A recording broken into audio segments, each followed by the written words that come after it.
So ayan mga kababayan, welcome back sa ating munting channel dito po sa Alex Librada Vlog.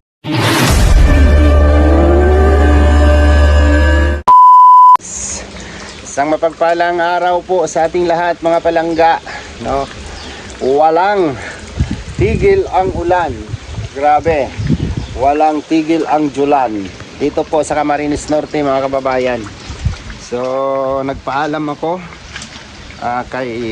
sa grupo, no? So excuse muna tayo ngayon sa misyon at nandiyan naman silang lahat, Regan, Victor, Toto, at nandiyan na rin si BG Skim. So excuse muna ako ngayong araw na to at marami akong gagawin dito sa bahay. So hindi muna tayo makapaggalaw dito sa ating backyard. Sa ating backyard ngayon kasi walang humpay na ulan po ang nararanasan natin dito sa Camarines Norte. So still alive yung ating mga saging, no? Still alive yung ating mga tanim na saging na lakatan, at yung dito sa tabi ng bahay ko ay mamumunga na yan, malapit na. Ayan o, nagsasaha na siya. So dito mayroon pa tayong kunting mapipitas dito sa ating mga gulay. Ang ating sigarilyas ay ano na siya, sumuko na siya pero namumunga pa rin siya. Oh, ayan o, yung mga dulo-dulo namumunga pa rin. Yan, namumunga pa rin yung dulo-dulo. So grabe po ang ulan dito. So ito pong mga natira na tumanda na bunga. So magiging ano na lang natin ito, similya, no? Magiging similya na lang natin ito. Pag tuyo, tanggalin natin, tapos kunin natin yung buto para pagka gumandang panahon makapagtanim tayo ulit ng mga gulay dito sa ating backyard. Ay grabe. So mayroon akong project ngayon na papakita ko sa inyo. So, samahan nyo ako sa vlog na to mga kababayan, mga palangga. At meron akong project ngayon, araw na to. So yung mga manok ko kasi naghalo-halo na silang ng itlog dyan sa isang pugad, no? So hindi na sila magkasya.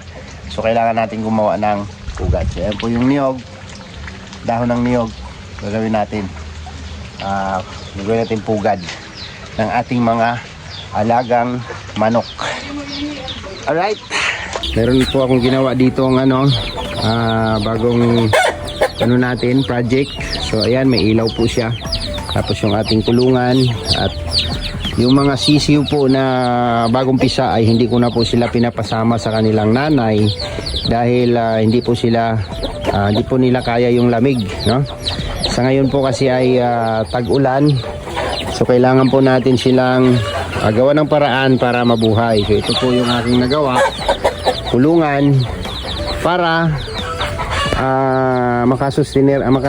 maka-survive. So yan po yung ilaw, meron pong ilaw dyan, yan sila yung ating mga sisiw. Ayan, gusto na kayo, bubuksan natin para makita natin yung sigla ng ating mga alaga. Ay grabe. O ayan o, nagpapainit sila sa ilaw. Ang dami yan. Oh, ang daming sisiw yan. So 24 nasa 25 piraso yan sila. Tapos mayroong ilaw, mayroong tubig, at yung mga ipot nila tatagos lang doon sa ilalim. So yan po yung tamang pagpaparami po ng manok, no? Tamang pagpaparami ng manok. At ito po yung malalaki na. Yan o, binitawan ko na siya. Halika rito, dali. Yan. Haling po yan doon sa kulungan. Dali. Tayo magpahawak sa akin. O, diba? Yan o. Oh, ha? Native chicken. Oh, silapitan na sila, oh. Kala nila may pagkain. Oh, may kumain. Oh, ha? So ito yung simpleng kulungan lang na ginawa ko lang siya. Tapos hihilain mo lang itong nilagay kong sahod dito, sahod ng ipot nila. Yan o. Ayan. So nalilinis natin siya every other day, no? Nililinis natin para makasorb, hindi din sila mga poison dyan sa amoy ng mga nila dumi, diba?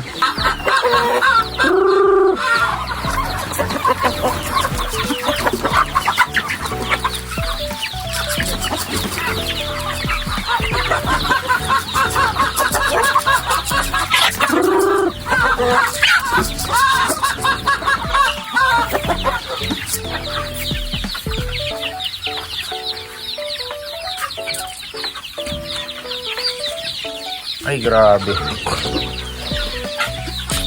So, ayan po. Ito, malapit na rin ito mangitlog. Ayan, meron na silang sumusunod. Isa, dalawa, tatlo, apat. No? So, may mga sumusunod na medyo malalaki na. Ito, ayan. So, ayan sila. Ayan, nangingitlog na yan. Isa, dalawa, tatlo. Apat, lima, anim. 7, 8. So 8 hinahin mga kababayan. Ano lang yung pugad ko dyan? 4 lang yata.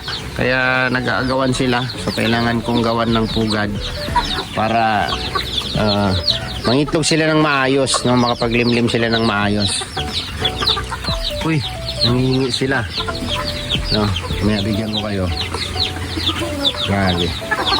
Yung patong binili natin kay Tatay Rizan, ayan, malapit na rin po mangitlog yan. 4 na piraso na lang yung natira kasi namatay yung isa.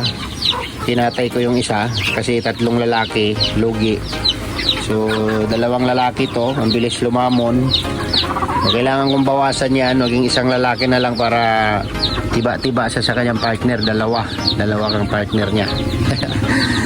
So ayan, yan po yung ating alaga ngayon dahil nag-stop tayo sa pagkakatay, no? Nagpigil tayo sa pagkakatay para dumami.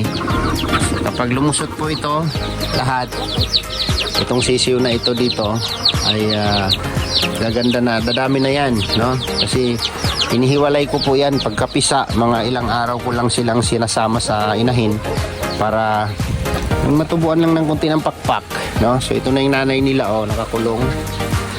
Yan, nakakulong yung nanay. Bawat pisa po, no, nilalagay ko sa kulungan at pinapailawan natin. Yan natin ng vitamins. Papasok tayo sa kulungan natin, no?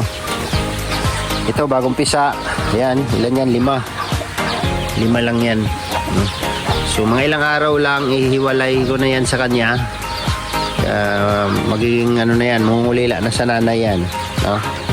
Yung inahin na yan. So dito tayo sa aking mga pugad. So mayroon tayo dito. Ay grabe, nagtambak na dito. Ang dami na. Itlog. Ganyan. 2, 4, 6, 8. 2, 4, 6, 8, 10, 12. 13 na. No? Continuous pa yung pag-itlog nila. So dito mayroon tayong naglilimlim. Ayan. Nasa 14 ang itlog niyan. Hindi natin pwedeng galawin. Dito, may itlog na rin dito. Ayan. At dito, ito lang yung bakante, no? So wala pang nagtultol dyan. Dito alam ko mga 2, 3 yata ng itlog dito. Ayan, oh. Pagka naglimlim yan. Ayan. So ito yung gagawin kong pugad, no? Medyo matagal na kasi ito. Medyo matagal na kaya kailangan na natin gumawa ulit, oh, ng pugad.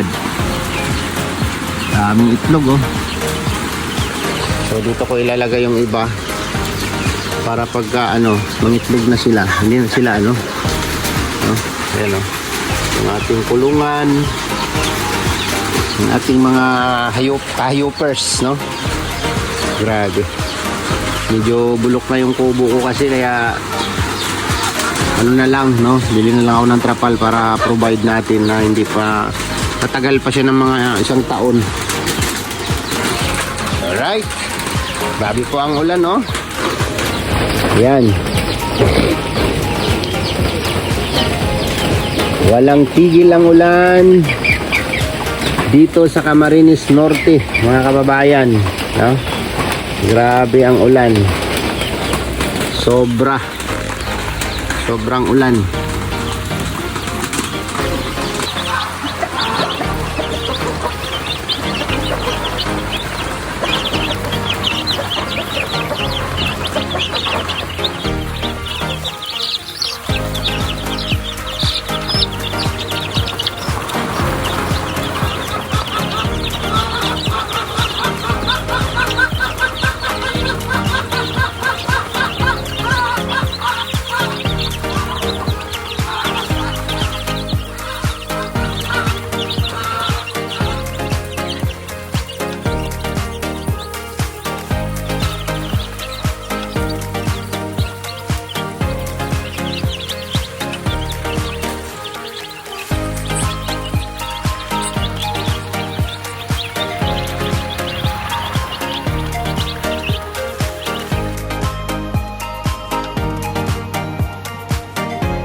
Ayan, nakagawa na tayo ng tatlo sa maulan. Sa maulan na panahon. Maulan na panahon.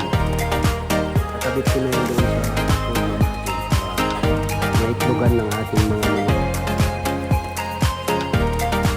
Ito natin tatagit ito para kumani yung ating mga alaga.